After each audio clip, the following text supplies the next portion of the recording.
Et comme on l'a dit, ça permet de mieux gérer son temps et donc d'avoir accès à une formation à laquelle on n'aurait pas accès si justement on ne pouvait pas gérer son temps. Par contre, l'aspect retour est important et par exemple le TFE, ceux qui ont passé le TFE ici dans la formation, si on l'a passé, c'est parce qu'on s'est rencontrés beaucoup de fois juste avant de le rendre, parce qu'il n'y a rien de mieux quand même que la concertation et en tout cas l'avis critique de mes camarades de classe. Et on est 6 à l'avoir passé et on était les 6 à être restés vraiment, à avoir fait des séances ici à l'EFEC qui n'étaient pas prévues parce que le côté quand même social d'entraide était important. Sans l'e-learning, je n'aurais pas pu suivre la formation, mais sans les retours et le suivi qu'on a pu avoir, et pas nécessairement avec des professeurs, on avait une super coach qui nous a aidés, et on n'aurait pas été jusqu'au bout, je pense.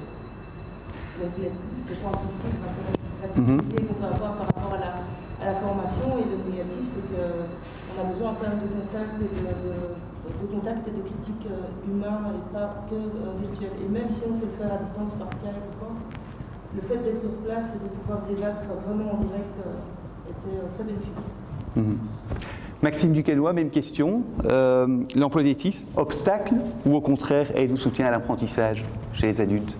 Pour ma part, par mon expérience, c'est davantage de l'aide et du soutien parce que ça m'a permis de faire des choses différentes, de me filmer, de réexpliquer les choses. Je donne cours de législation au CAP.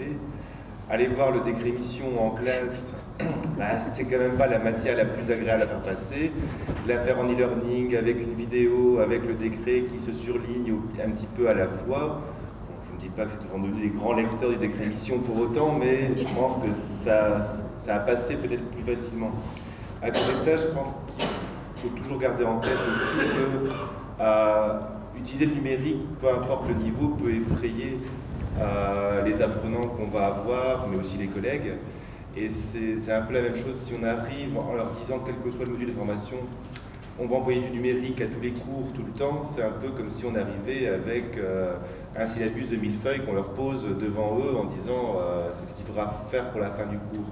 Et je pense que c'est important d'y aller progressivement, de les sensibiliser, à se dire, bah, tiens, voilà, de temps en temps, on sort la tablette, on va voir sur un site, sur autre chose, et peut-être pas vouloir aller trop vite, parfois non plus, où on se montre parfois emballé en tant qu'enseignant, et finalement, bah, on finit par faire peur à ses élèves, mais aussi peur à ses collègues qui se disent non, moi je vais rester avec ma craie, parce que ça me paraît trop compliqué. C'est arriver à trouver le juste milieu et avancer un peu à la fois. Claude Tilquin? Mais certainement une aide et un soutien, tout particulièrement dans les possibilités d'individualisation et de remédiation à mettre en place pour des programmes vraiment très spécifiques s'adressant à un élève ou 2 étudiants. Il y a certainement un intérêt très particulier à aller y trouver.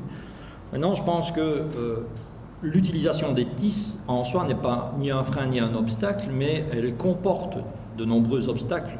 Et le principal, c'est peut-être, on a beaucoup parlé des apprenants jusqu'à présent, il faut envisager le côté enseignant aussi. Et la principale difficulté, c'est que l'enseignant qui veut prendre l'initiative d'utiliser les TIS doit réinventer son métier, doit le réexplorer.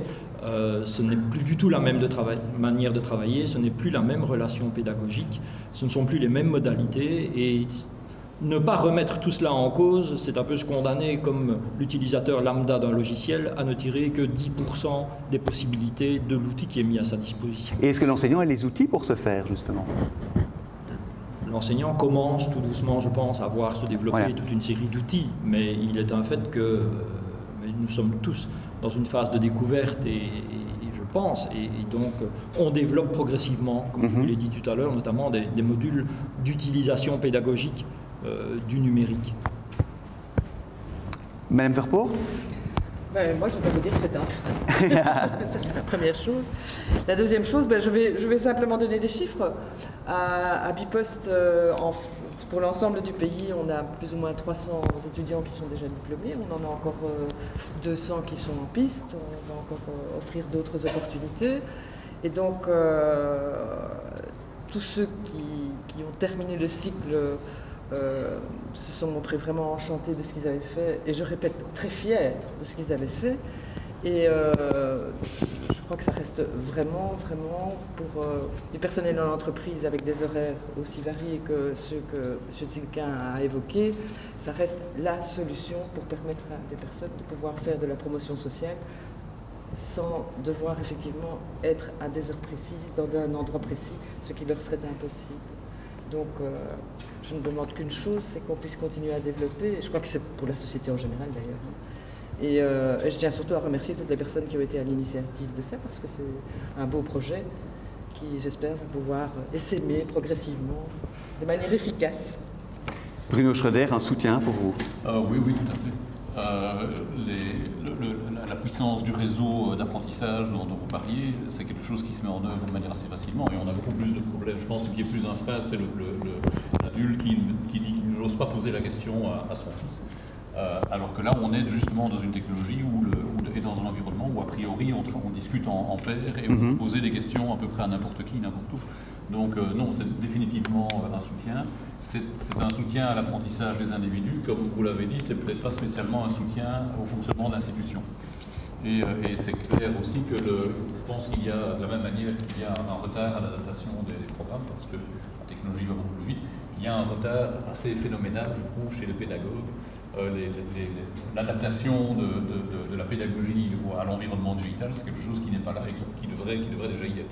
Alors maintenant, c'est vrai que c'est un outil qui promeut les idées par la base, c'est beaucoup plus bottom-up que top-down. L'approche des pédagogues, c'est beaucoup plus top-down, donc c'est peut-être pas tout à fait adapté. Donc voilà, je pense que la solution au problème de l'institution, l'adaptation viendra du côté des professeurs qui vont inventer, mettre au point les pratiques pédagogiques. Et je pense que dans quelques années, la question ne se posera même plus.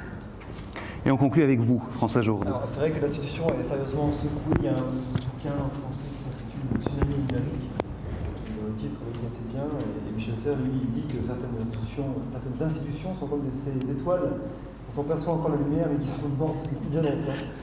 Donc ça secoue, évidemment. Je voulais juste ajouter pour les obstacles, évidemment, ce que moi je vois dans ma pratique, c'est toujours pénible quand on doit former l'apprenant à se former à l'outil de formation. Donc il ne faut pas que les outils soient trop compliqués d'accès parce que ça retarde la formation d'autant plus. Et puis je voulais juste ajouter aussi que le numérique c'est certainement un amplificateur pédagogique. Ça veut dire que si la pédagogie à la base n'est pas bonne, si les principes pédagogiques ne sont pas bons, si ce n'est pas scénarisé, si les activités n'ont pas de plus-value pédagogique, ça va amplifier d'autant plus la médiocrité de l'approche. Au contraire, si la pédagogie est bien pensée, ça va donner des choses extrêmement performantes, créatives.